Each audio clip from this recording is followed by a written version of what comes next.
A paz do Senhor, meus irmãos. Jesus abençoe cada um de vocês neste dia. Então, meu nome é Rafael Alves, para você que está nos acompanhando a primeira vez aqui no canal. Eu sou presbítero na Igreja Assembleia de Deus em Campo Grande, Rio de Janeiro. E tem como pastor presidente nosso pastor Alessandro Malafaia e a sua esposa Aline Malafaia. Eu sou da congregação de Augusto Vasconcelos, também em Campo Grande, Rio de Janeiro, onde nós temos como pastor dirigente nosso pastor Dorico Ribeiro e sua esposa missionária Nájila. Nós estamos aqui também nesse ambiente aqui que é cedido pela empresa Cop Betel Rio, que é onde a gente faz esse vídeo. Que Deus possa estar abençoando essa empresa e que você procure por ela no Instagram. É só jogar lá na lupinha, Cop Betel Rio, e vai conhecer um pouco mais dessa empresa que tem nos abençoado aqui com esse ambiente para fazermos o vídeo. Nossos vídeos, ele tem por objetivo realizar pré-aulas para professores da Escola Bíblica Dominical, para que os professores da igreja onde eu congrego, eles possam ter mais subsídios para poder dar uma boa aula, seguindo a inspiração do Espírito Santo, mais a nossa revista, e tudo isso para que a aula renda mais e tenha mais subsídios para poder fazer essa aula.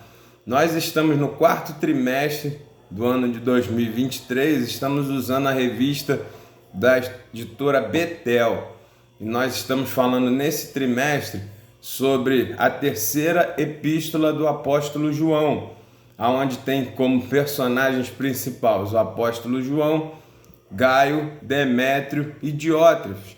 E nós estamos conversando durante todo esse trimestre sobre as atitudes que Gaio e Demétrio tinham, que honrava ao Senhor Jesus e ao seu líder João, e as atitudes totalmente diabólicas e malignas de Diótrefes, que não honrava João, seu líder, não honrava o Senhor Jesus, não tinha compromisso com a obra.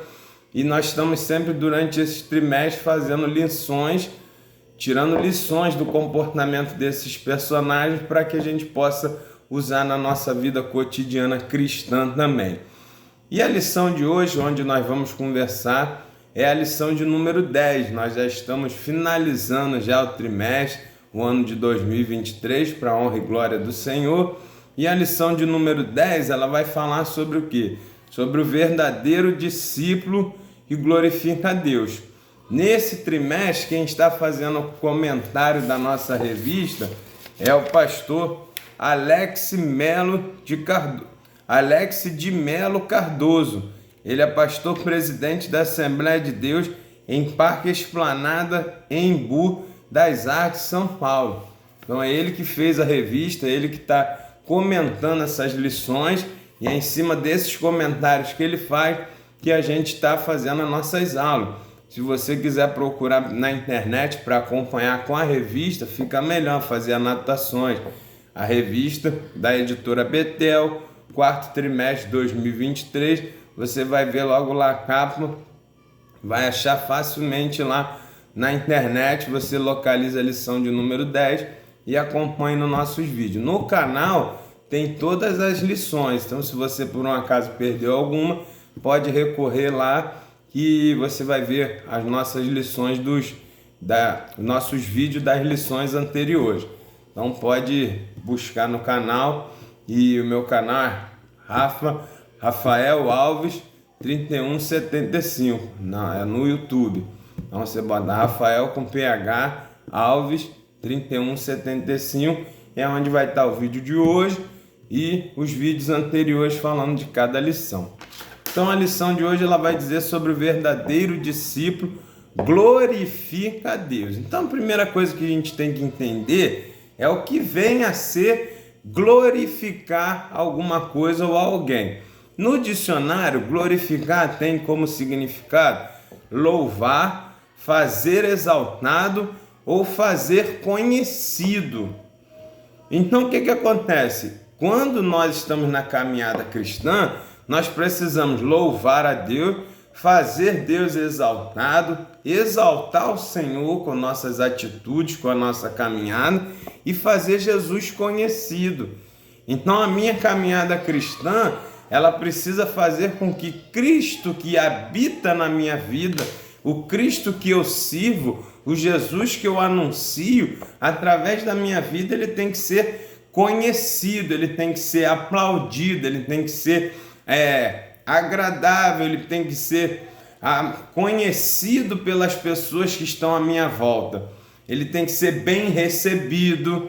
Então, por isso é necessário ter o cuidado de viver uma vida que glorifique ao Senhor. Por quê? Porque através da minha vida, das minhas atitudes, do meu comportamento, Jesus vai ser conhecido na vida das outras pessoas. As pessoas vão ter boa vontade de recebê-lo, as pessoas vão gostar de saber quem é Cristo, porque vão querer saber quem é o responsável pela minha caminhada, que tem boa reputação, boa índole pela minha caminhada, que ama o próximo, que ajuda. Então as pessoas vão ficar curiosas, vão querer saber por quê e por quem eu vivo daquele jeito.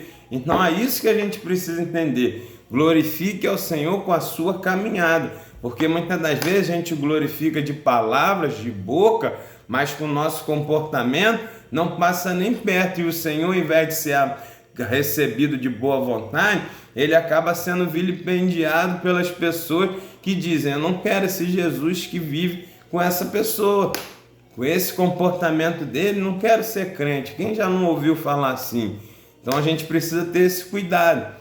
A Bíblia vai dizer: quer comais, quer bebais, quer façais qualquer coisa, façais tudo para a glória do Senhor. Então a gente precisa ter esse cuidado.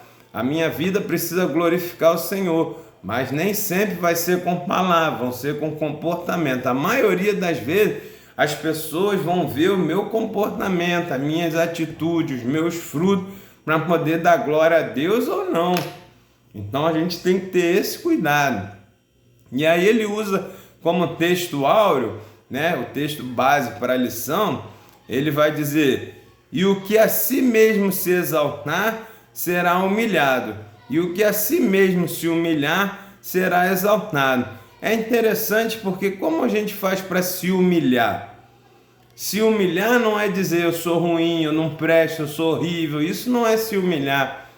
Isso você está indo contra a palavra, porque a palavra diz que nós somos imagem e semelhança de Deus. Deus é perfeito, Deus é potente, Deus é onipotente, onisciente, onipresente. Então eu não posso me autoflagelar emocionalmente, eu não posso ter uma autocomiseração da minha vida, eu não posso me colocar para baixo. Eu não presto, eu não sou isso porque eu sou humilde. Não vivo, eu não uso roupa, eu uso roupa tudo ruim porque eu sou humilde, porque não sei o que. Não, humildade não é isso. Humildade é tudo que eu tenho, tudo que eu sou, tudo que eu faço, tudo que eu falo, é tudo para a glória do Senhor. Eu tenho porque Deus me deu, eu faço porque Deus me dá, eu respiro porque Deus permite, eu falo porque Deus me concede. Isso é ser humilde. É mesmo eu tendo de tudo, sendo tudo, tendo todo o conforto, tendo todas as coisas, eu digo: tudo que eu tenho, tudo que eu sou, tudo que eu falo, tudo isso é por causa dele, por causa dele são todas as coisas, porque dele, por ele e para ele são todas as coisas. Isso é se humilhar na presença do Senhor. Sujeitai-vos, pois, debaixo da potente mão do Senhor. Isso é se humilhar, é dizer para Deus: olha, eu não tenho nada se não for por ti, eu sou pó e cinza. Tu sabes, Senhor, que sem a tua presença eu caio na mão do inimigo através do pecado. O meu coração é tendencioso a pecar. Se eu consigo viver bem, é porque tu me ajuda, é porque tu me livra, é porque tu me guarda da tentação, do erro, do engano. Então isso é humilhar diante do Senhor. Não quer dizer viver de qualquer maneira, fazer votos de pobreza, não ter as coisas. Não, Deus nos deu o melhor da terra, Ele quer que a gente coma o melhor. Se você tem, graças a Deus, usufrua do fruto do seu trabalho, do fruto do que você tem, usufrua, tenha conforto mesmo. Deus gosta, Ele é maravilhoso, Ele gosta de nos abençoar, Ele é generoso, Ele abre mesmo a comporta do céu. Então se você tem as coisas, usufrua. O grande diferencial é você reconhecer que tudo que tem, tudo que é, tudo que faz, é porque o Senhor vai na frente. É esse o diferencial. E se eu tenho e se eu não tenho, bendito seja o nome do Senhor. Isso é se humilhar diante da potente mão do Senhor. E aí ele traz a verdade aplicada, como o discípulo de Cristo deve ser exemplo para o rebanho de um viver coerente com os princípios bíblicos. Para quê? Para a glória de Deus. É o que a gente está falando aqui. Texto de referência, ele vai falar justamente de Mateus capítulo 23, versículo 6 ao 12, onde ele vai contar a história dos fariseus, que amam os primeiros lugares na ceia, as primeiras cadeiras na sinagoga, que gosta de receber saudação e serem chamados pelos homens de rabi. Aí o que o Senhor fala para os discípulos? Não imite eles, não faça o que eles fazem. Isso aí eles vão ter o galardão dos homens, mas com Deus eles não vão ter nada. Porque eles querem a autoglorificação, quer que as pessoas os aplaudam. Mas o cristão de verdade, ele busca o aplauso do céu. Ele não liga para o aplauso da terra. Ele não busca o aplauso da terra. Ele busca o aplauso do céu. Se o céu te aplaude, a terra consequentemente vai aplaudir também. Mas o importante é eu buscar o céu e não o da terra. O que os fariseus faziam era isso. Eles queriam ser reconhecidos pelos homens, com aquela capa, com aquela aparência de santidade, aparência de líder, aparência de mestre, mas não viviam condizendo com aquilo. Então Jesus está falando para os seus discípulos e para nós, não imite eles. Entendeu? Vós, porém, não quereis ser chamado de rabi. Por quê? Só um é o mestre, o Cristo. O próprio Jesus falou para os discípulos, vocês não vão ser rabi, quem é aqui sou eu sou o mestre, vocês são meus discípulos. Então não queira ser chamado de mestre, não usurpe o meu lugar. Isso que Jesus está falando. E aí ele vai dizer que o que a si mesmo se exaltar será humilhado, que o que a si mesmo se humilhar será exaltado. Exatamente o que aconteceu, que a gente leu aqui no texto áureo. Os fariseus eram sempre humilhados. Jesus chamava ele de quê? De hipócrita, de raça de víbora. Eles sempre eram humilhados pelo mestre. Por quê? Porque eles tentavam se autoproclamar, se autofazer, mas não viviam em condições disso. Então isso a gente tem que ter cuidado e atenção e destacar para os nossos alunos a necessidade de colocar sempre Deus na frente, de honrar sempre a Deus, de glorificar sempre a Deus em tudo que a gente faz. E aí a gente avança para a lição propriamente dita, onde vem na introdução, ele vai dizer: não é errado um discipulador ter poder, desde que ele venha de Deus e sirva para a glória do Senhor e seu propósito. Ou seja, não é errado uma pessoa, um cristão, ter destaque, ele ser presidente de uma convenção, ser presidente de uma igreja, ser pastor de uma igreja. Alguém precisa liderar, alguém precisa estar em posição de destaque, de hierarquia superior para organizar a obra do Senhor. Isso faz parte, mas esse destaque, essa posição, esse presidencialismo que você está exercendo, esse pastorado, primeira coisa, precisa ter sido dado por Deus. Não pode ter sido ajuizado, arquitetado por estratégias humanas. Ele já começa a orientar isso. Se você é ou não, se você está como pastor, está como presidente, porque o homem mesmo, ele está hoje, amanhã ele passa. A Bíblia diz que nós somos como a erva, hoje temos, amanhã seca, o vento leva e some, sabe? Então a gente não tem nada, a gente não é nada. O que a gente precisa ser é crente, ser cristão, ser servo, aí sim. Agora as outras coisas é um estado passageiro. Então hoje eu estou presbítero, como antigamente eu era diácono, eu era cooperador. Então hoje eu estou presbítero, amanhã eu não sei o que Deus vai conceder. Pode ser que seja pastor, pode ser que não seja mais nada, tire o cargo. Então eu não sou nada, eu simplesmente estou como presbítero, estou como superintendente da escola, estou no departamento de evangelismo, simplesmente por um período. Chega o ano que vem, o pastor resolve mudar e tirar essas coisas, glória a Deus por isso, porque nós não somos nada, nós apenas estamos exercendo um papel. Então, a gente precisa já ter esse cuidado. Então, se você tem o poder, está no poder por algum momento, por algum tempo, tenha sido dado por Deus. Viva o tempo que Deus preparou para você exercer essa função aí. E amanhã ou depois ele bota você em outra coisa e assim a gente vai caminhando na obra. Hoje tu tá de um jeito, amanhã tá lá. Os pastores um dia dirigem a congregação A, outro ano tá dirigindo a B, outro ano não dirige nada, fica na série. E assim vai caminhando e honrado seja glorificado o nome do Senhor. Então a gente precisa entender isso. Se você tem poder, tenha sido dado por Deus. E quando você exercer esse cargo, aí que vem. Faça isso para a honra e glória do nome do Senhor. Não tente pegar louros da vitória com o seu cargo para o seu nome. É isso que muitas das vezes a gente não entende. As pessoas querem ganhar, querem ter destaque para ele. Mas na verdade, na caminhada cristã, tudo é para o Senhor, meu. Você é cristão, você precisa entender que glória é a Deus, que Ele é o Senhor todo-potente, todo-poderoso, onipotente, onisciente, onipresente. Se nós estamos, é simplesmente porque Ele permite. Então não tem nada para nós, tudo é para o Senhor. Então a gente tem que entender essa situação. Então eu preciso exercer meu ministério, eu preciso fazer as coisas, como eu falei, para fazer Jesus conhecido, para fazer Jesus bem visto pelas pessoas que não o conhecem. Eu preciso mostrar a Cristo através da minha vida. Sabe? Era por isso que os fariseus davam problema, porque eles conheciam a Deus, eles tinham a regra, as leis, mas eles não viviam conforme o que eles falavam.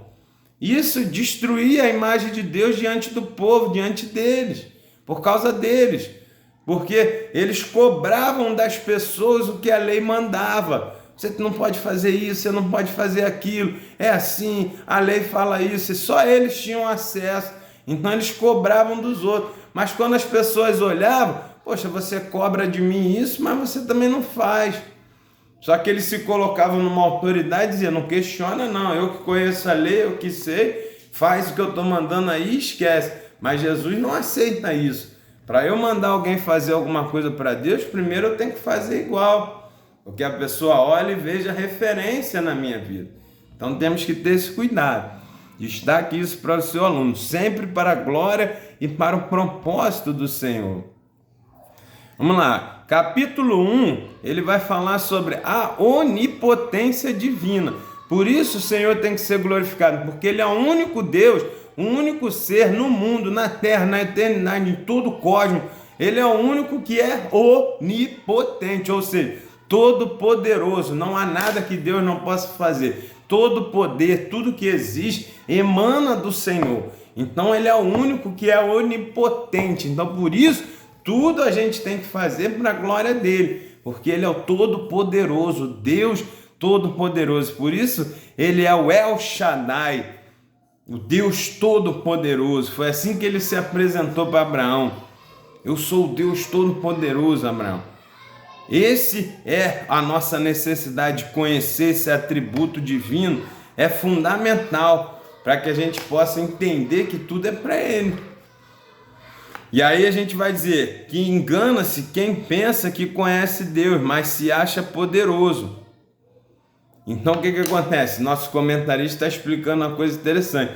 Quanto mais eu conheço a Deus, quanto mais eu me aproximo de Deus, mais eu percebo que eu não tenho nada, que eu não sou nada, que eu não consigo nada se não for por causa dele.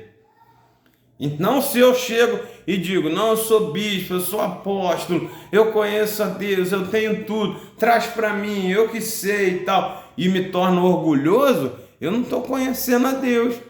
Porque conforme eu olho para o Senhor, eu vejo que Ele é tudo, que Ele faz tudo, que Ele tem tudo, que Ele é o poderoso. Para mim, não tem nada. Não sobra nenhum tipo de condição de eu falar, eu faço alguma coisa também. Porque tudo é Deus, tudo faz Deus, então eu não tenho como ser orgulhoso. Quanto mais eu chego próximo do Senhor, mais eu diminuo. Foi isso que João Batista diz. Importa que Ele cresça e que eu diminua. Não tem como eu caminhar com Cristo e estufar peito e dizer, sou eu que fiz. Se eu não for, não acontece. Se eu não cantar, ninguém aceita Jesus. Se eu não pregar, ninguém faz nada. Ninguém é curado se eu não orar. Esse tipo de orgulho não cabe para uma pessoa que conhece e sabe o Deus que serve. Então a gente tem que ter esse cuidado. Designa destino. A onipotência do Senhor é o capítulo 1.1. Designa destinos. O Senhor é o único que diz: você vai fazer isso, você é o único que tem a nossa história já escrita. Os meus dias já estão escritos diante do Senhor. Aí o salmista vai dizer que o Senhor conhece-me desde o meu embrião, antes mesmo de eu ser formado, e os meus dias já estão escritos no seu livro. Então Ele é que determina, Ele é que guia. Por mais que você ache que foi suas escolhas, e foi você que fez, foi você que estudou, nada disso, foi Deus que guiou os seus caminhos, todos os seus passos. Deus já sabia tudo que você vai fazer, tudo que você vai escolher, tudo que você vai falar, todas as suas escolhas certas, suas escolhas erradas, tudo já está escrito pelo Senhor. Então, não adianta a pessoa falar: eu traço o meu destino, eu sou a pessoa que vou, eu que fiz, eu que falo. Não, isso não existe. Deus é que designa destino. A gente precisa entender que Deus é soberano. Então, a gente precisa entender que é Ele que designa destino das pessoas e só Deus tem esse poder e usa para a sua glória, para o seu propósito. Aí a gente vai olhar a vida de Diótrefes, nesse contexto que a gente está falando de carta de João, nós vamos perceber o quê? Que Diótrefes, ele queria fazer o seu destino, ele queria se fazer a sua própria liderança, fazer a sua própria autoproclamação de líder, quando na verdade Deus não tinha determinado no destino dele, no caminho dele, ser líder da igreja. O líder era João, ele era para ser um auxiliar, mas ele não aceitava isso. O fato é que o destino humano já foi mudado por Deus e aqueles se submetem ao seu plano por meio do sacrifício de Cristo na cruz. Isso aqui é interessante. A Bíblia diz que todos pecamos e fomos destituídos da glória do Senhor. Então nosso destino era perdição, era condenação eterna. Mas o Senhor mudou a nossa história através do seu poder quando enviou seu Filho amado Jesus para nos salvar na cruz do Calvário. Então essa mudança de destino, a oportunidade de sermos salvos, serve para justamente glorificar a Deus. Eu preciso entender que se Deus não tivesse tido misericórdia e graça de nós, a gente não teria acesso à salvação, viveríamos já condenados, já saberíamos que quando morresse não teríamos escolha, iríamos para a perdição eterna. Mas quando Ele muda o nosso destino, por causa de quê? Do seu todo poder. Por causa do seu poder, Ele se esvaziou da sua glória, veio como servo, veio como humano, morreu na cruz, ao terceiro dia ressuscitou e disse: agora vocês têm uma escolha. Você tem condições de escolher se vai para o céu ou se vai para o inferno, através do sacrifício de Cristo na cruz, porque senão o nosso destino estaria selado para a perdição. Então é isso que faz, o poder de Deus muda destino, muda as histórias. Destaque isso para o seu aluno. A pessoa já pode estar com tudo, os homens ter traçado todo tipo de destino. Esse aqui já era, esse vai morrer, esse vai ser bandido, esse é prostituição, aquele ali é nas drogas, porque o homem olha as circunstâncias naturais. Mas você sempre lembre disso, existe um Deus todo-poderoso que Ele sim muda destino, muda a história através do seu poder, através do seu braço forte. Então sempre teremos uma opção em Cristo de mudança de destino por causa do seu potente mão, por causa do seu onipotente poder, por causa da sua onipotência. Deus muda e designa destinos. E a gente finaliza esse tópico dizendo: João repreende a atitude de Diótrefes, um mau discípulo com sede de poder, que reivindicava para si o primado e agia fora da vontade de Deus. Ou seja, o líder da igreja, João, ele está repreendendo Diótrefes, porque Diótrefes ele queria poder para ele, ele reivindicava a primazia da igreja para ele. Quando lá na introdução a gente disse que se você tem algum poder, seja dado por Deus. Deus não deu esse poder, esse posicionamento para Diótrefes. Nós precisamos nos satisfazer com o que Deus nos deu. Se Ele nos chamou para sermos pregador, não queira você cantar. Ah, mas eu quero ser músico, eu quero ser líder de louvor. Não, mas o teu chamado é pregação. Teu chamado é para ser pastor. Não queira ser missionário. Sabe, a gente precisa ser o que Deus escolheu que a gente seja. A gente precisa fazer a obra do Senhor conforme o que Deus planejou para nós. Esse era o problema de Diótrefes. Deus falou, você vai auxiliar, você é um que vai participar da formação da igreja. Você vai ser uns apoio para o líder João. E ele não se satisfez nisso. A gente fazer o que Deus chamou já é motivo de alegria. A gente tem que se satisfazer em fazer o que Deus escolheu para a gente fazer. Está na vontade do Senhor. Não tentar fazer a nossa vontade. Isso é que as pessoas precisam entender. Deus escolhe uns para ministro, outros para louvor, outros para pregador, outro para missionário, outro para... A igreja é muito grande, a obra é muito grande, tem muita coisa para ser feita. Então, cada um fizer o seu cantinho, o seu pedacinho, a obra do Senhor cresce e o nome dele é glorificado. Então vamos destacar isso para o aluno. E quando a gente faz essa busca para nós mesmos, a gente atua fora da vontade do Senhor, assim como o Diótrefes estava fazendo isso. Não leva a lugar nenhum, ou melhor, leva para a perdição, porque isso não agrada o Senhor, é pecado. Então a gente acaba se perdendo na nossa caminhada.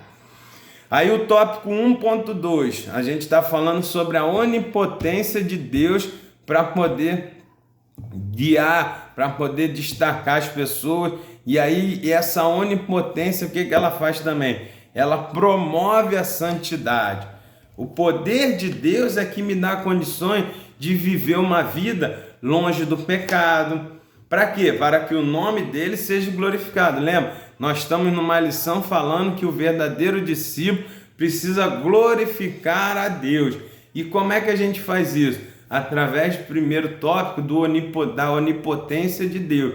O poder de Deus Todo-Poderoso é que faz com que eu consiga me afastar do pecado. Por isso a oração do Pai Nosso vai dizer, olha, Pai Nosso que estás no céu, santificado seja o teu nome. E aí lá no final ele vai dizer, livra-me da tentação, guarda-me do mal, pois teu é o reino, o poder e a glória para todo sempre. Amém. Então o nome do Senhor é santificado e é Ele que me dá força para livrar do pecado. Por isso eu tenho que estar sempre buscando ao Senhor, sempre debaixo da sua mão, buscando o seu poder para resistir às astutas ciladas do inimigo.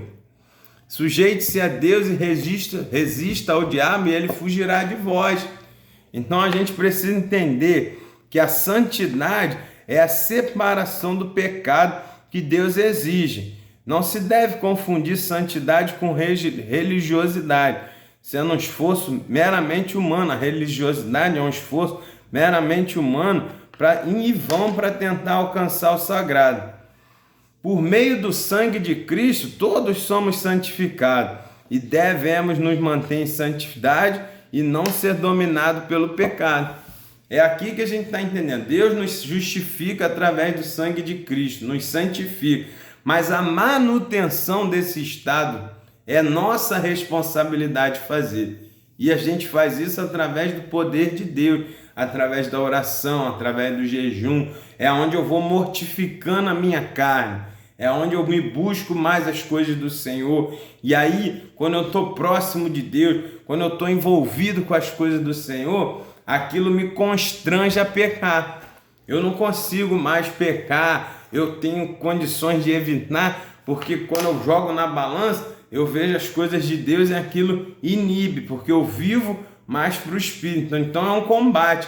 O espírito contra a carne contra o espírito. Se eu alimento mais o espírito está mais forte, consegue vencer a carne. Agora, se eu alimento mais a carne, aí ela fica mais forte e vence o espírito, a gente cai no pecado. É isso que a gente precisa entender.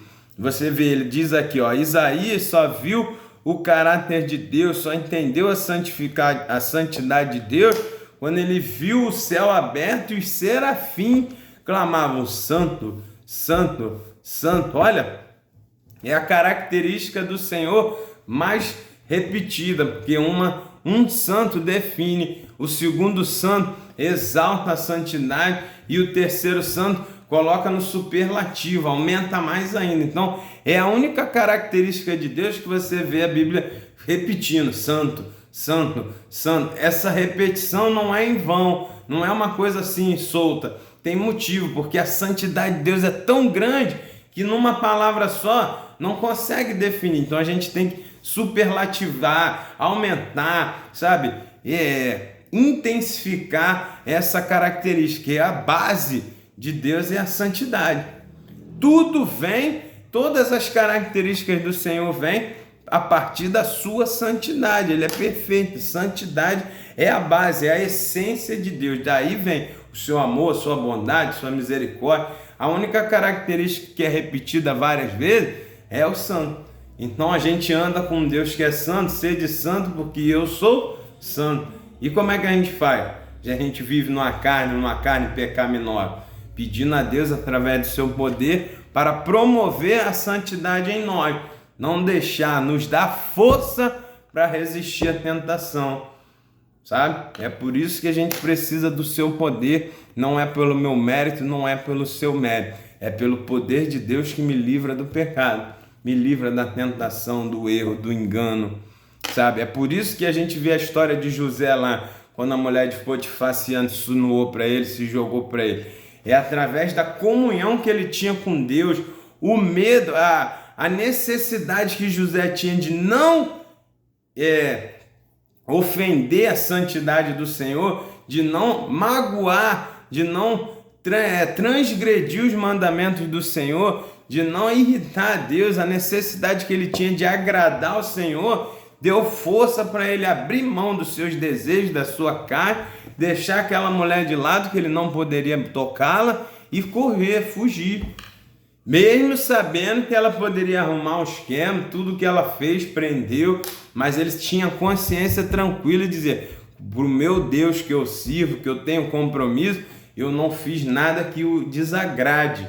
Então é esse que a gente precisa entender. Ter o poder de Deus para ter a coragem, a ousadia de abrir mão da carne, mesmo que traga consequências para mim, mas entender com o meu Deus, o Deus que eu sirvo, um Deus todo-poderoso que fez tudo por mim, com Ele eu estou muito bem, porque eu não fiz nada que me separe dele. Então isso a gente precisa destacar para os nossos alunos.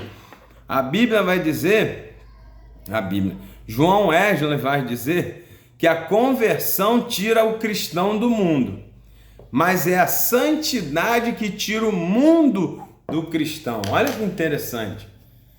Quando a gente se converte, você deixa de ir para baile, deixa de ir para carnaval, deixa de fazer essas coisas que você sabe que o crente não faz. Você vai para a igreja, você vai para o culto. Só que aí você está indo no seu corpo físico. Mas nós não sabemos o que está indo na sua cabeça, que está dentro do culto. Muitas pessoas estão assim.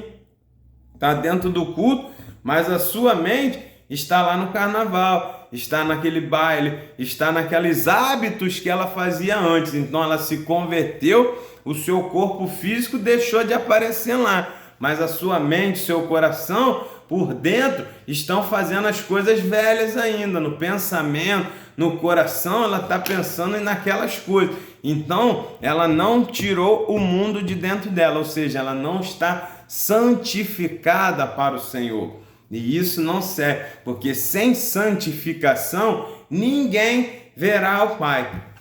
Então a gente precisa entender isso. Não é o simples fato de eu não participar, de eu não ir, de eu não aparecer lá fisicamente, que quer dizer que eu sou santo com Deus que é santo. Então por isso que ele está falando, é a santidade que tira o mundo. Conforme eu vou me chegando para o Senhor, eu vou entendendo que esse tipo de pensamento, essas vontades não servem, que Deus conhece o meu interior também. Então por isso eu vou sempre: Senhor, limpa, me guarda, me livra, limpa meus pensamentos. Quem é que tem isso? É o poder de Deus que tem para nos santificar, é a sua palavra. E isso vai limpando, vai tirando. Então você vai se envolvendo com as coisas do Senhor, você vai esquecendo daquelas velhas práticas até no seu pensamento e no seu coração. Por isso é a santidade que tira o mundo de dentro da pessoa. Então a gente precisa buscar isso na nossa caminhada cristã.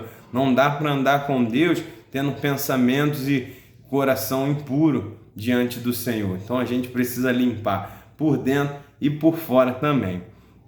E aí aqui, para a gente finalizar o capítulo, destaque para o seu aluno o tópico 1.3, ter poder para exaltar. O Deus, a gente está falando do capítulo 1, onde ele é um Deus onipotente, ou seja, todo-poderoso.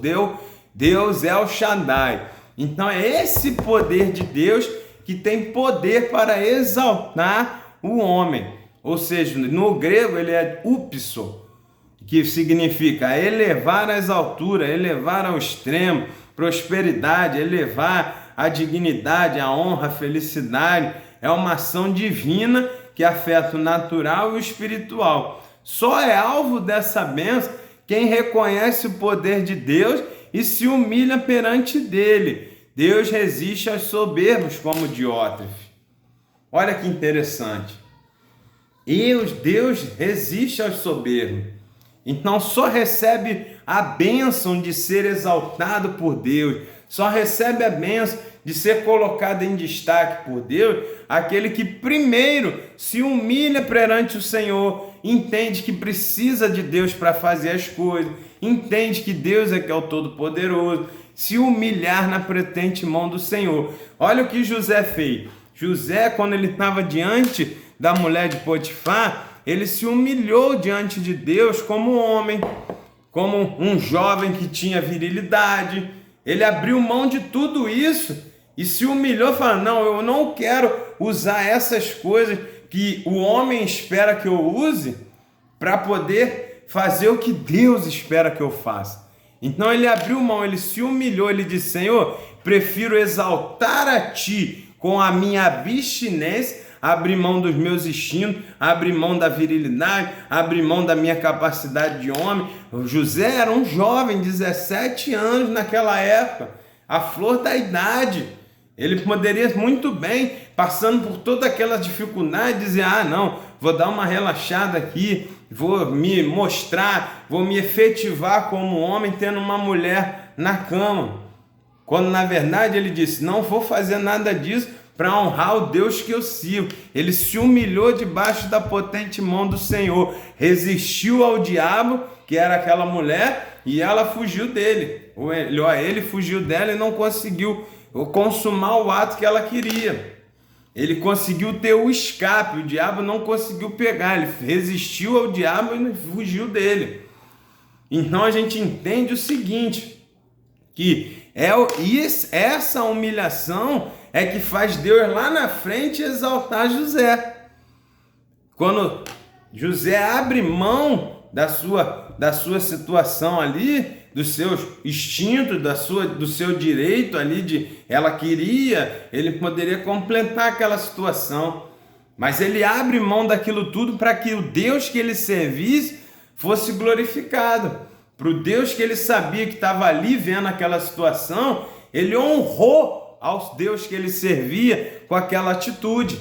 Então o Senhor, por sua vez, lá na frente, tinha o poder, preparou, exaltou a José, trouxe a dignidade de José de volta, trouxe a honra para José, colocou José num alto posicionamento. Lembra? A posição dada por Deus. E José, naquela posição, em tudo que ele tinha, ele continuou glorificando e exaltando o nome do Senhor. Então é isso que a gente precisa entender. Deus, ele tem poder para nos exaltar. Precisamos ser exaltados pelo Senhor na hora certa, no momento certo, do jeito certo, e não ser exaltado por homens. Não ter exaltação terrena, mas sim a exaltação de Deus. E aí a gente vai olhar a vida de Diótrefes. O que é que ele fazia? Justamente o contrário. Ele queria buscar a exaltação pelo braço, pela força. Em vez dele exaltar Cristo, que devia ser mensagem ali naquela igreja, ele queria exaltar a si mesmo. Então ele falava: não liga para o que João fala errado, João está velho, está passado. Não, é o que eu falo, o que eu digo, eu sou o líder, se ajeita aqui, não fique aqui porque você é melhor do que eu, vai embora. Era essas atitudes de Diótrefes. Então, Diótrefes tinha uma falta de humildade, uma falsa humildade, porque o pior do que a falta de humildade é ser uma humildade falsa. É o que a nossa comentarista aqui, ó. A pessoa sente orgulho de ser humilde. Como é que pode? É incoerente. Era o que os fariseus faziam. Lembra do fariseu e do publicano? Senhor, eu faço tudo, Senhor. Eu sou humilde, eu faço tudo o que tu manda. Eu oro 3 vezes ao dia. Eu subo um monte. Eu vou na sinagoga. Eu faço. Eu aconteço. Eu não sou como esse publicano horrível aí, que não faz as coisas direito, que rouba nos impostos e tal. Você vê ele tendo uma falsa humildade. Ele está expondo o que ele faz e o que ele não faz, não para que Deus seja glorificado, mas para que ele seja aplaudido. Caramba, cara, você é o cara mesmo, hein? Poxa, você faz tudo que eu mando, rapaz. Tu ora 3 vezes, tu faz isso, tu faz aquilo. Ele estava achando que aquilo ali era uma humildade, mas é falso, porque ele está tentando, com as coisas que ele faz, se sobressair do outro.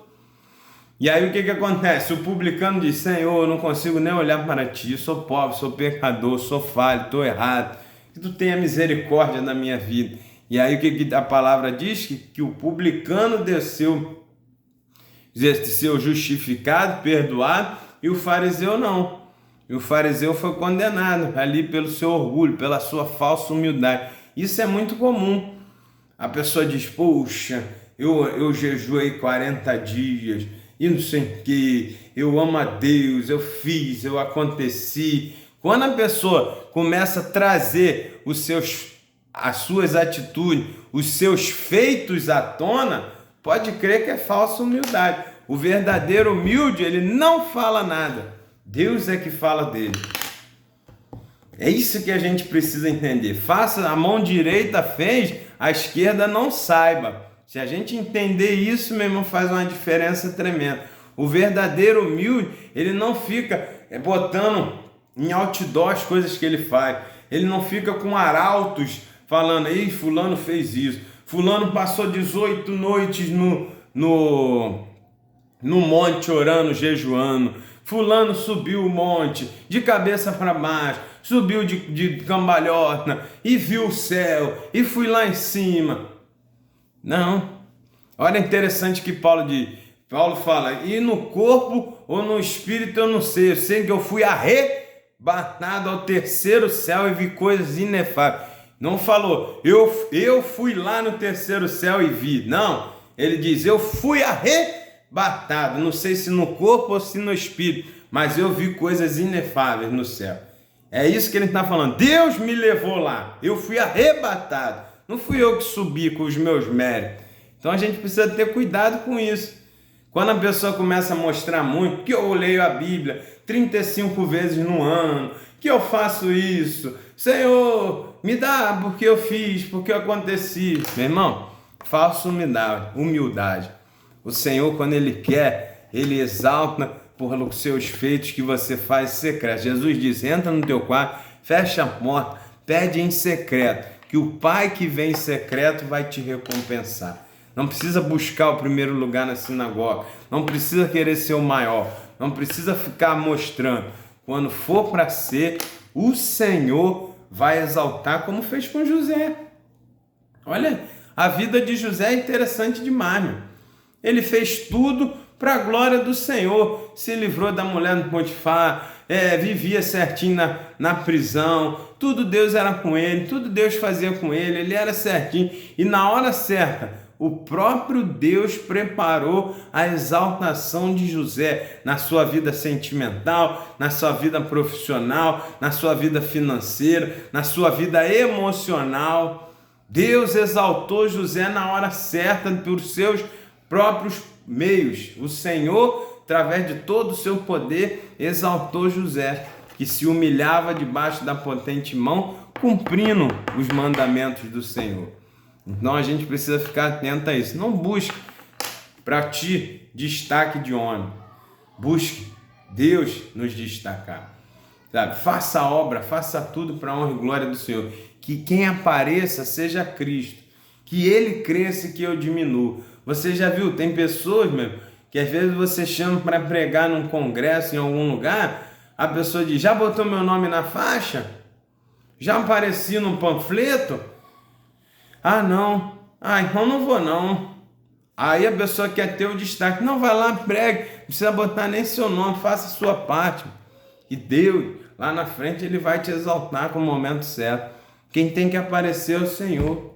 Quem tem que fazer e acontecer é Deus, não somos nós. Então, a gente fecha o primeiro capítulo entendendo isso, que a onipotência é um atributo de Deus exclusivo dele. Aquele que tem sede de poder age religiosamente, ignora as verdades espirituais e não conhece o Deus que é todo-poderoso. Então, peça o seu aluno para ler Eu Ensinei Que, para que ele possa voltar a destacar a aula ali, porque ajuda muito quando você pede um aluno para ler, que aí traz a turma de volta, que é muito debate, muita informação, ajuda na aula, trazer eles de volta para iniciar um novo tópico.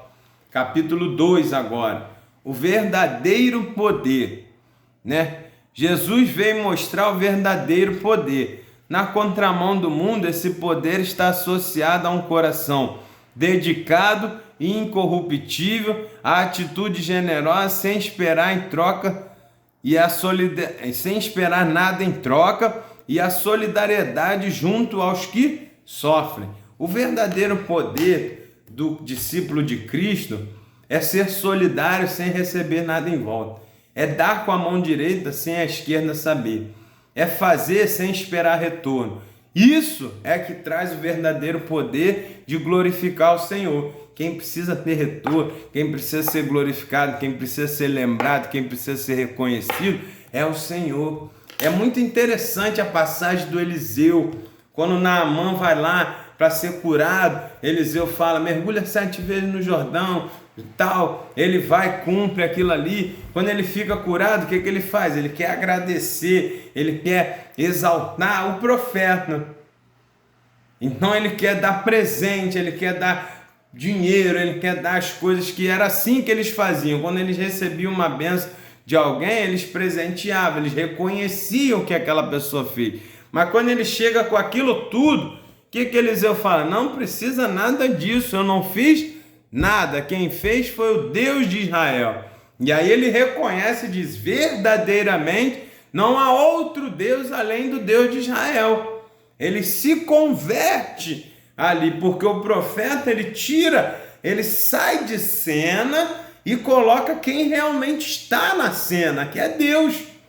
Quem curou Naamã no Jordão com 7 mergulhos não foi Eliseu, foi o poder de Deus. Eliseu simplesmente foi um instrumento de mensagem. Olha, Deus mandou você mergulhar lá 7 vezes. A mensagem de Deus para Eliseu fala para ele mergulhar 7 vezes no Jordão. Deus tinha a estratégia. Então, quando Naamã retorna, o Eliseu ele mostra o verdadeiro poder do servo do Senhor, que é sair de cena e colocar Deus. E aí Naamã se converteu e disse, mesmo que eu entre no templo do outro Deus lá da Síria, eu sei dentro de mim que só Deus é Deus, que só o Deus de Israel é Deus. Então, aí ele vai embora. Aí você vê que Geazi vai atrás, pega o dinheiro para ele, o que acontece? Pega a lepra. A busca pelo poder nos destrói, nos traz a lepra, nos trouxe o erro, nos trouxe o problema, trouxe o problema para Geazi, né, no caso. Então, meu irmão, a gente precisa entender que quando a gente quer buscar e entrar no lugar de Deus, a gente recebe problemas, a gente recebe a lepra, a gente recebe as coisas que não devia estar conosco, porque tentou o quê? Usurpar o lugar do Senhor. E Deus não divide a sua glória com ninguém. Foi isso que deu problema com Satanás lá. Tentou ser rebelde, tentou passar, pensou em passar na frente de Deus. Deus falou, aqui não. Na minha frente você não vai passar, você não tem nem chance. Então já some daqui, você entre terça parte dos anjos, some que não dá para conviver comigo. Ele nem falou nada, ele só pensou em tentar colocar o seu trono do lado do de Deus. Deus já eliminou ele. Então a gente entenda isso. Deus não aceita, não adianta. E quem é o homem para tentar ser como Deus? Então a gente precisa ter que o verdadeiro poder do cristão é ajudar para que Deus apareça, sustentar, ser solidário, tudo isso para que Deus apareça e não a mim. Isso que é interessante. Então vamos lá, capítulo 2.1, que o verdadeiro poder do cristão revela inteireza de coração, ou seja, um coração íntegro na presença do Senhor. Então, quando eu tenho o verdadeiro poder, eu vou mostrar que o meu coração é íntegro a Deus. Então, quem tem que aparecer é Ele. Então, tudo que eu fizer, eu faço e fico na minha. Deus que lá na frente quiser me exalte ou não, glorifique seja o nome do Senhor. Então, ele vai dizer aqui, ó, os religiosos estavam presos ao status de seus cargos, que faziam questão de exibir. E é o pior, que o amor deles estava nisso. Ou seja, eles não tinham a inteireza no coração. O religioso, ele não tem o caráter íntegro na presença do Senhor. Ele quer aparecer, ele quer ser o destaque, sabe? Eu tenho tempo que eu trabalhei no quartel e a gente percebia muito no hospital, sabe? Uma coisa muito interessante. A gente olhava para o paciente assim, já idoso, já cheio de problema, né? Todo cheio de comorbidade, cheio de problema. E aí quando ele chegava para ser internado, e a gente fazia, seja bem-vindo, e ele vai ficar aqui, eu sou o sargento tal, vou te cuidar, vou falar contigo, vou te ajudar aqui, estou no plantão. Como é que é seu nome? Aí quando a gente perguntava o nome, aí ao invés dele dizer João da Silva, Francisco, ele dizia brigadeiro fulano de tal, coronel fulano de tal. Eles colocavam o posto antes para se apresentar, mas a gente já sabia quem ele era, porque a gente tem a ficha, tinha tudo. Então você já sabia qual era o posto, qual era a graduação daquela pessoa. Mas você vê como os religiosos, eles queriam expor a sua posição, o seu cargo, mas ali ele simplesmente era um paciente como outro qualquer, meu irmão. O mesmo cuidado que você teria com ele vai ter com o outro, porque ali todos são pacientes. E na mesma forma é aqui. Os religiosos, ele não queria ser, eu sou servo de Deus. Não, aqui eu sou o rabi, eu sou o fariseu fulano de tal. Eles colocavam seu posicionamento. Isso é religiosidade. Quando Deus não quer nada disso, Deus é que tem que ser exaltado. Então eles não tinham inteireza de coração. Por isso que é bonito quando a gente vê João Batista. Olha, tem o Jesus aí, está batizando mais, está fazendo mais. Aí João diz, que ele cresça, que eu diminua. Que ele apareça e que eu desapareça. Porque ele sim é o Cordeiro de Deus digno. Eu não sou digno nem de desamarrar as suas sandálias. Olha que coisa interessante. João Batista era a referência em Israel naquele tempo. Só tinha ele. Que era Elias no passado, era João Batista naqueles dias. E quando Jesus chega, ele reconhece o poder de Deus, porque o seu coração era íntegro na presença do Senhor. Ele sabia que ele tinha vindo para cumprir uma missão de preparar o caminho para Cristo. E quando Jesus chega, ele se satisfaz e fala, cumpri a minha missão, tá aí, a ele que eu preparei o caminho, agora que ele venha, que ele cresça, que ele faça tudo que tem que ser feito. Essa é a inteireza de coração. E aí a gente vê Diótrefes.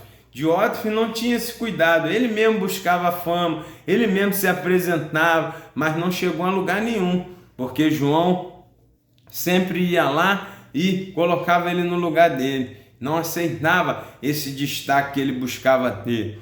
Então Deus quer que a gente esteja satisfeito com as coisas humildes, e caso queira, ele nos dará as coisas maiores para que o seu nome seja glorificado. A inteireza de coração é isso, é estar satisfeito com o que Deus me deu. Se hoje eu estou no presbitério, Deus me deu, meu. Eu procuro fazer da melhor maneira possível. Estou satisfeito com o que Deus colocou. É isso que a gente precisa entender. Eu não preciso ficar alardeando, eu sou, eu faço, eu não. Eu faço a obra como eu fazia quando era cooperador, quando não era só membro, quando era diácono, quando era presbítero. Eu procuro fazer a obra do Senhor, ter uma vida direita para que o nome do Senhor seja glorificado. Tem falha, temos erro. A todos os dias a gente precisa estar pedindo ao Senhor para nos limpar, para nos arrumar, para não deixar, entendeu? Então a gente precisa entender isso, somos dependentes dele 100%. Então é isso que a gente tem que caminhar. Destaque para o seu aluno, que ele cresça e que eu diminua. Aí o capítulo 2.2 ele vai falar que o verdadeiro poder do cristão, do discípulo, é ser agente do bem. E como é que a gente é agente do bem? É quando a gente coloca a empatia, eu me coloco no lugar do outro. Ao invés de eu ficar me destacando, não, eu sou aqui, eu tenho esse sou cargo, eu sou bispo, eu sou apóstolo, eu sou pastor. Não, eu sou um agente de Cristo, eu sou um agente do bem. Então, independente do cargo que eu tenho, eu vou me colocar no lugar do outro e vou procurar ajudar. O que o meu irmão está precisando? Por isso a Bíblia diz, se coloque superior, faça os outros superior a você. Cuide um dos outros. Entendeu? É assim que a gente precisa entender. Eu sou um agente do bem, eu tenho empatia. Eu vejo meu irmão precisando, eu vejo meu irmão passando por uma necessidade. Se eu puder, eu vou ajudar. Se eu não puder, eu vou tentar arrumar alguém que consiga ajudar. Agente do bem. Faça o bem sempre. Não se canse de fazer o bem. Faça o bem. E se não houver desfalecido, na hora certa Deus vai te recompensar. Aquele que vê no secreto. Então, se você puder, ajude, faça, se coloque à disposição, entendeu? Esteja sempre pronto a ajudar. O Senhor gosta, sabe? O Senhor gosta de quem faz o bem, se coloca no lugar do outro. O outro está passando uma necessidade. Se você tem, ajuda. Mas isso não deve ser exibição, sabe? Isso que é interessante. Não fique alardeando, sabe? Porque Deus vê no secreto, Deus consagra, Deus exalta no secreto. E é isso que a gente precisa buscar. Que eu possa ser agente do bem. Que alguém tenha a sua dor, as suas necessidades supridas, aliviadas com a minha vida. Que eu tenha um dia a oportunidade, sabe? Certa vez um irmão me deu uma carona e ele falou assim para mim, olha, eu tô te dando essa carona, mas não é para você não. Quando eu te ajudo, eu te dou essa carona, é para mim. É um privilégio que Deus me dá te ajudar. Eu fiquei olhando assim e falei, caramba, que obrigado, você se sente bem, você se sente amado, você não se sente um peso. O cara tá me ajudando aqui, tem que dar uma carona, porque senão vão falar. Não, você se sente bem. Ele estava fazendo de bom grado, de boa vontade. Ele me ajudou com um sorriso no rosto. Ele saiu satisfeito por ter tido a oportunidade de me ajudar. Sabe, é o mesmo sentimento que a gente tem. Como é bom, meu irmão, você aliviar uma dor de alguém, sabe? Você chegar com resposta, você chegar com ajuda, você chegar com alguma coisa que melhore para o outro. Isso é ser cristão, é ter cuidado, é amar ao próximo, é fazer o bem, é ajudar. Isso que a gente precisa buscar, sabe? Você ter cuidado, como é que tá, o que tu tá precisando, fala comigo, pode pedir o que eu puder, eu vou te ajudar de boa vontade, não é ficar enrolando não. Se eu tenho, ajude, faça, seja um agente do bem. Cristo que vê no secreto, ele vai te recompensar. Jesus tinha amor. Você não vê em nenhum momento Jesus se esquivar de ajudar alguém. Jesus não se esquivava. Quem chegava perto dele, e às vezes ele mesmo ia em algum lugar abençoar alguém, como foi o paralítico do tanque de Betesda. Estava lá e Jesus que entrou e disse, que quer? Tu sabe que eu posso te curar hoje? Tu quer ser curado hoje? Olha, Jesus foi ao encontro do caído.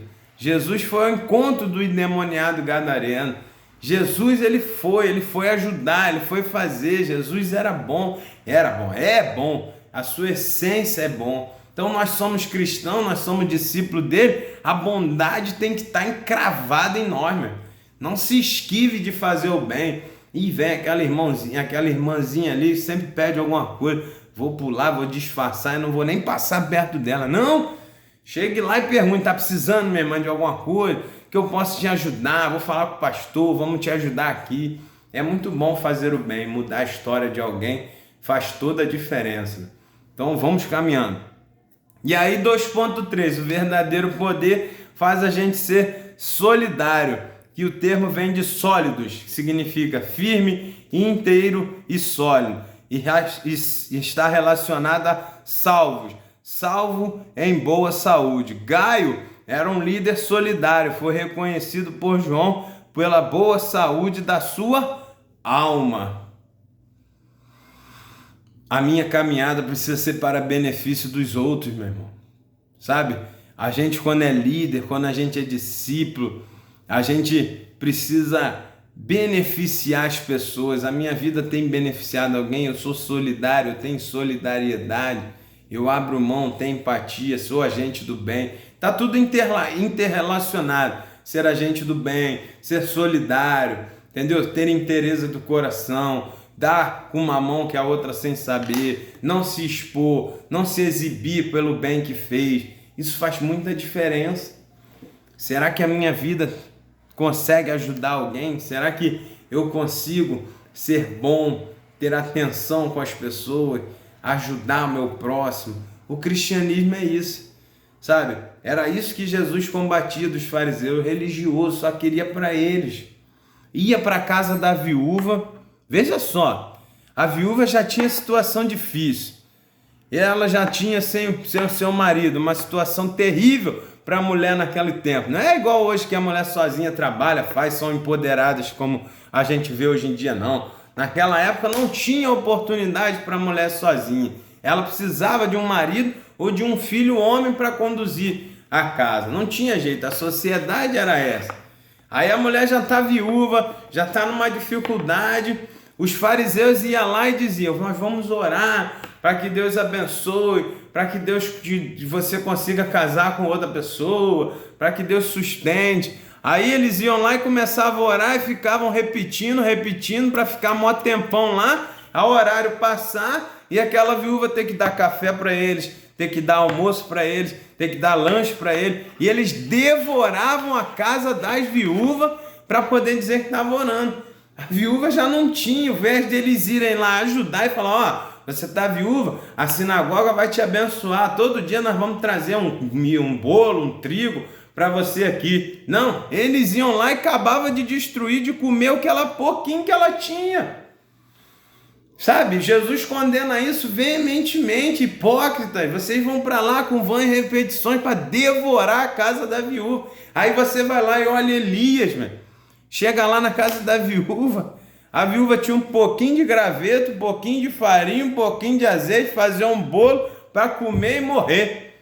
Aí Elias olha para ela e diz, olha só, passa o bolo para mim, segundo a palavra do Deus que eu sirvo, não vai faltar a farinha e o azeite na botija. Aquela mulher ouve aquilo ali, numa atitude de fé, entrega para o profeta. O Elias, ele não queria comer o que ela tinha e acabou, não. Ele só queria provar para ela que Deus era capaz de suprir se ela desse primeiro para ele, se ela honrasse primeiro ao Senhor. E aí, ela deu aquele finalzinho, um pedacinho de bolo, ele comeu por 3 anos e meio, por um período ali até a chuva voltar. Deus sustentou aquela viúva, sustentou a viúva, sustentou o filho da viúva e o próprio Elias. Ou seja, o Elias foi um agente do bem, levou a prosperidade, levou a providência de Deus para a casa daquela viúva. E não foi lá, comeu o bolo, virou as costas, agora morra aí sem comer nada. Eu já comi um bolinho e vou embora daqui, como os fariseus faziam. Elias entrou lá com a bênção. Elias entrou na casa dela como agente de Deus, agente do bem, mudou a história, foi solidário, se compadeceu daquela viúva, cumpriu a vontade de Deus de ir lá ser sustentado por ela. Depois ele ressuscitou o filho dela. Ou seja, um agente do bem. O período que ele viveu ali com aquela viúva foi só bênção, foi só prosperidade, foi só presença de Deus na casa daquela mulher. E a minha vida, como é que é? Quando eu puder, meu irmão, eu entro na casa de alguém, mas eu tenho que entrar para abençoar, para fazer diferença, para alguém falar, poxa, depois que ele veio aqui, o negócio mudou para melhor, o negócio foi transformado, porque quando Jesus chega para mudar para melhor, meu irmão. Então nós precisamos ser assim, a gente do bem, a gente solidária, a gente que muda, história, o ser ativo na presença do Senhor que faz divisão de água na vida de alguém. É isso que a gente precisa de entender. Se você tem poder, se você tem destaque, se você tem a oportunidade de ajudar, ajude, faça a diferença para o benefício do outro. É isso que a gente precisa entender. Se eu sou pastor, se eu sou diácono, se eu sou presbítero, se eu sou apóstolo, se eu sou qualquer cargo que eu tiver, eu preciso ser para benefício de quem não é, para beneficiar o outro. É usar aquele meu cargo, aquela minha autoridade, aquele meu destaque para levar benefício para as pessoas. É isso que a gente não vê nos políticos dos dias de hoje. Por exemplo, destaque para o seu aluno. Quando eu voto, quando eu entrego, o político ele tem autoridade, ele tem poder, ele tem acesso a situações que um indivíduo comum não tem.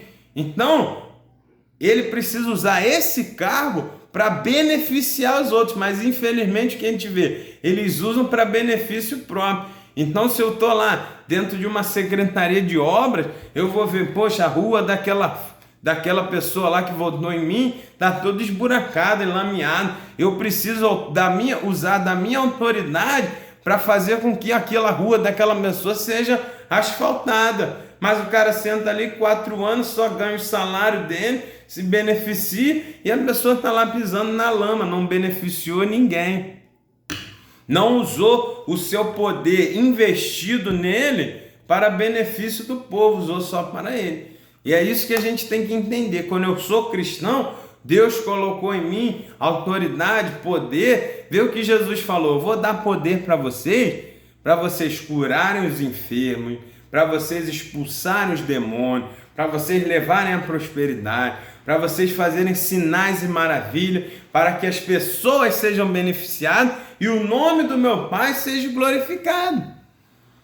Não estava dando poder para os discípulos, para eles saírem lá, ó, aí tá vendo? Eu sou poderoso, Jesus me deu, olha o que eu fiz, curei o cego, olha o que eu faço, curei o surdo. Não! Naturalmente as pessoas falavam, João veio aqui, orou e foi curado. João e Pedro subiu aqui, naturalmente foi escrito. Eles curaram o enfermo aqui desse jeito, oraram para que o nome do Senhor seja glorificado. Não foi João e Pedro que falaram, tá vendo aqui? Fomos nós que oramos, aí ele aí, curado. Não, as pessoas aqui mostravam. Então a gente precisa ter esse cuidado. Se nós temos alguma coisa, se foi nos dado algo, seja para benefício do reino e do próximo. Então a gente destaque isso para o seu aluno. E para a gente, enfim, terminar a lição, capítulo 3, onde vai dizer discípulos em crise. Ou seja, maus discípulos que têm sede de poder são pessoas com crise, que buscam impor sua autoridade como Diótrefes fazia. A ausência de submissão fez com que este mau discípulo desrespeitasse sua liderança. Quando nós, discípulos de Cristo, queremos nosso poder para nós, a gente entra numa crise. Assim como aconteceu com Judas. Ele quis dinheiro, ele quis ser ladrão, ele quis para ele. E aí, quando ele recebeu para entregar Jesus, ele entrou em crise. Depois ele tentou se arrepender, voltar atrás, mas não tinha mais jeito. Não por um arrependimento dele, mas porque ele viu o que fizeram com Jesus por causa da denúncia dele. Porque ele queria para si, o dinheiro para si, não para ajudar as pessoas. E aí, por causa disso, ele se corrompeu por 30 moedas. Então, o que acontece? Quando o discípulo ele quer o poder para ele mesmo, ele começa a fazer crise, ele começa a agir de forma diferente que Deus espera. E aí ele começa a agir em prol do reino das trevas e não do prol do reino da luz de Deus.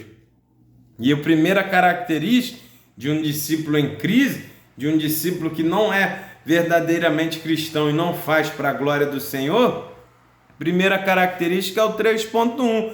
Ele desafia a autoridade. Diótrefes tinha o desejo de ser ele o líder, então ele desafiava João. Ele não aceitava o que João falava, o que João orientava. Ele dizia, não, quem sabe sou eu. Esse mesmo comportamento era o que os fariseus tinham com Jesus.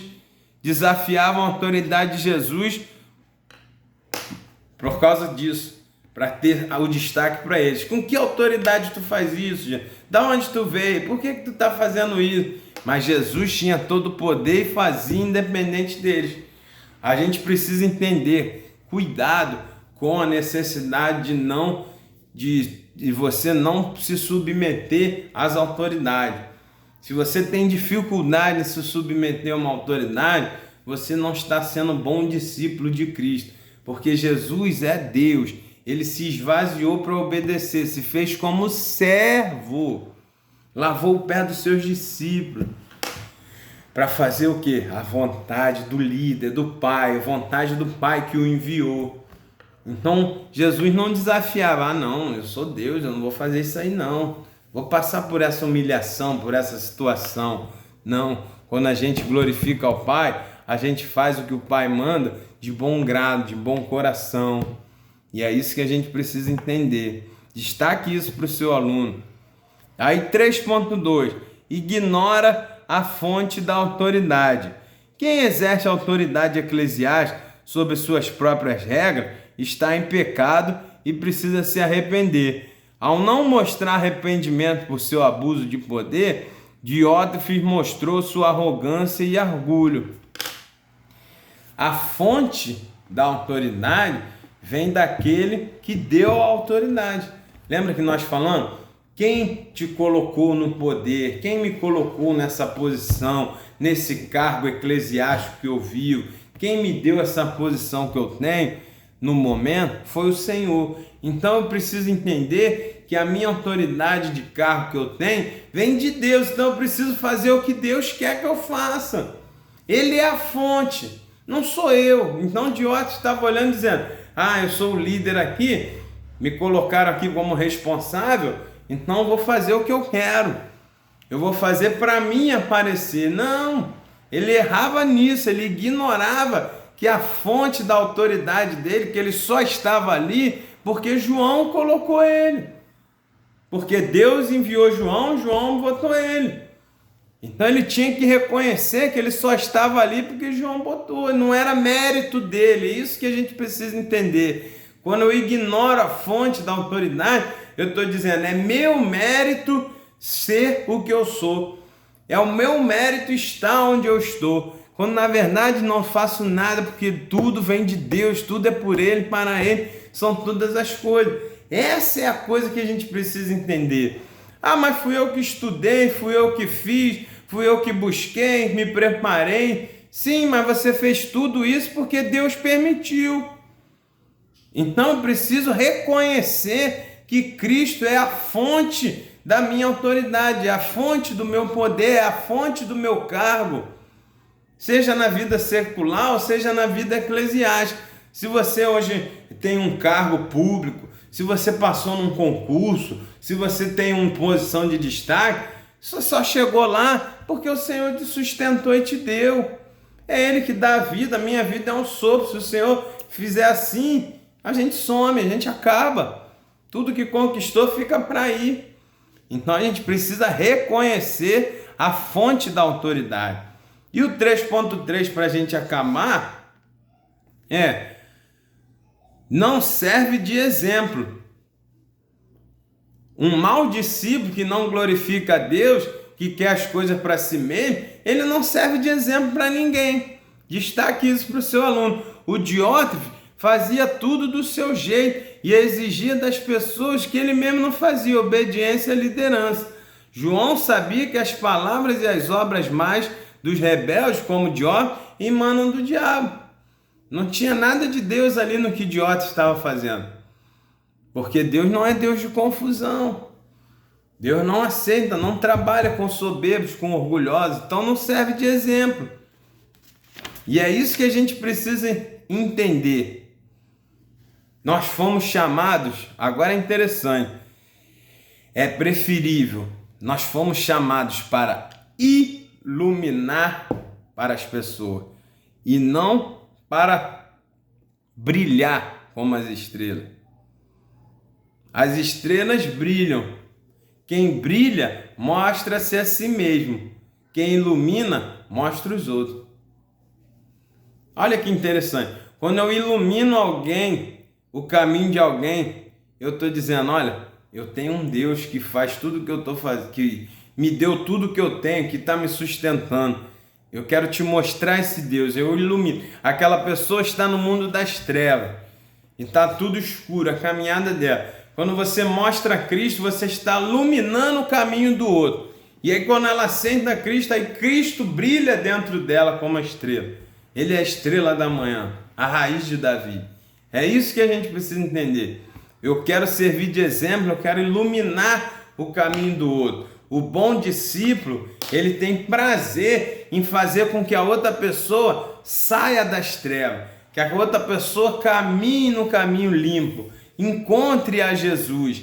A minha vida, a minha satisfação é fazer com que alguém saia das garras do diabo através da minha vida, através da minha visão, do meu testemunho, de mostrar Jesus para essa pessoa, de pregar o evangelho, de chegar para ela e dizer, olha, eu passei por isso também, mas Jesus foi lá na minha frente e me limpou, você também pode, Jesus está aqui, é Ele que me deu, é Ele que me restaurou, é Ele que me transformou, vai fazer na sua vida também. Ou seja, eu estou levando uma boa notícia de salvação, é isso que nós somos. Nós somos agentes de boa notícia, nós somos evangélicos, boas novas de salvação. Você chega para alguém e mostrar uma direção é muito interessante, é muito importante. Você tira a pessoa da ignorância, você leva a verdade. A pessoa vive numa mentira, ela trabalha com a mentira achando que é verdade, ela está no reino das trevas, ela está fazendo aquilo ali achando que vai dar alguma coisa, está só se afundando. E aí você chega, você ilumina o caminho da pessoa com a verdade. Isso é que faz a diferença, isso é um cristão que glorifica a Cristo. Agora, quando a gente é mau servo, como o Diótrefes fizeram, não serve de exemplo. Porque João dizia, não siga ele, Gaio. Ele não tem visto a Deus, não pode ser exemplo. Então, quando eu não sirvo de exemplo para Cristo ser glorificado, tem coisa errada na minha vida. A minha satisfação é, puxa, eu consegui levar Cristo para aquela pessoa. Jesus mudou a história daquela pessoa através da minha vida, graças a Deus. Eu consegui levar a luz para o caminho daquela pessoa através da palavra, através de Cristo. Lâmpada para os meus pés, palavra, luz para os meus caminhos. Você que detém a informação precisa compartilhar. O que é bom tem que ser compartilhado. Sabe, a gente precisa ter esse cuidado, ser um exemplo. Sabe, ser um exemplo para que a pessoa conheça Cristo. Por isso Paulo, ele se dedicava tanto.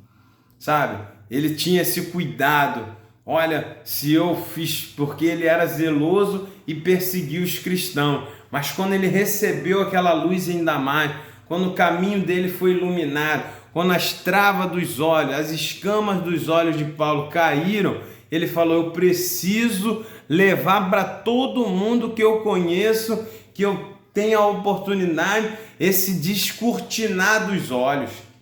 É isso que Paulo está falando. Olha, eu recebi uma verdade, eu tive o privilégio de ser alcançado por Cristo. A verdade chegou para mim, eu estava nu, eu estava perdido, eu estava nas trevas, eu estava vivendo uma mentira. Agora eu sei a verdade, agora eu conheço a Cristo. Eu preciso divulgar, eu preciso ser exemplo. Por isso ele tinha fome e sede de anunciar, foi um dos maiores missionários, pregador dos gentios, sabe? Quantos lugares Paulo desbravou, porque ele tinha aquela fome de falar, eu tenho que te mostrar Cristo, que limpou a minha vida, que me tirou da escuridão, Sabe, a gente quando é servo, quando quer glorificar a Deus, a gente tem essa vontade. Eu preciso contar para alguém, eu preciso mostrar Jesus para alguém, eu preciso entregar um folheto, eu preciso falar de Jesus para alguém, eu preciso glorificar o nome do Senhor na vida de alguém, que alguém precisa encontrar Cristo através da minha vida, eu preciso ser exemplo. Então guarde isso, destaque para o seu aluno, sabe? Não seja um discípulo em crise como Diótrefes, seja um discípulo na verdade, como Gaio e Demétrio. Tenha esse amor pelas almas. Vamos buscar, levar as boas novas de salvação, mudar a história de alguém, levar uma informação correta. Sabe, é muito bom quando você vê uma pessoa sofrendo por estar fazendo alguma coisa errada e você diz, não é assim não, faça assim que vai ser melhor. Sabe, muda a história, transforma a vida de alguém e o nome do Senhor vai ser glorificado. Então conclua para o seu aluno isso. Finalize a aula mostrando para ele que precisamos ter essa fome e essa sede de divulgar Jesus por aquelas pessoas que não o conhecem. O Cristo que me tirou das trevas e me levou para a sua maravilhosa luz. É esse Cristo que eu preciso anunciar, eu preciso mostrar, eu preciso avisar, eu preciso estar com cuidado com as pessoas que estão no erro, descortinar visões. É isso que a gente precisa fazer para que Cristo seja glorificado. Quando essa informação chegar na vida de alguém, ela vai dizer, bendito seja o Senhor que enviou seu servo para me ajudar, para me dizer. Então vai ser glorificado o nome do Senhor através da minha e da sua vida. Destaque isso para o seu aluno, que ele possa ser um agente do bem, que ele possa ser um solidário, que ele possa ser um levador, um mensageiro de boas novas, que Cristo seja conhecido para outras pessoas através da minha e da sua vida. Que Deus te abençoe e você tenha uma boa aula, que você guarde isso no teu coração e passe para os seus alunos. Nós precisamos glorificar o nome do Senhor nas nossas vidas, para que o nome dele seja exaltado, honrado, porque tudo é dele, por ele e para ele são todas as coisas, tá bom? Que Deus te abençoe, fique com essa aula aí, que você possa se subsidiar com o auxílio do Espírito Santo para dar uma boa aula. Que Deus te abençoe e até a próxima lição, se assim o Senhor permitir. Fique na paz.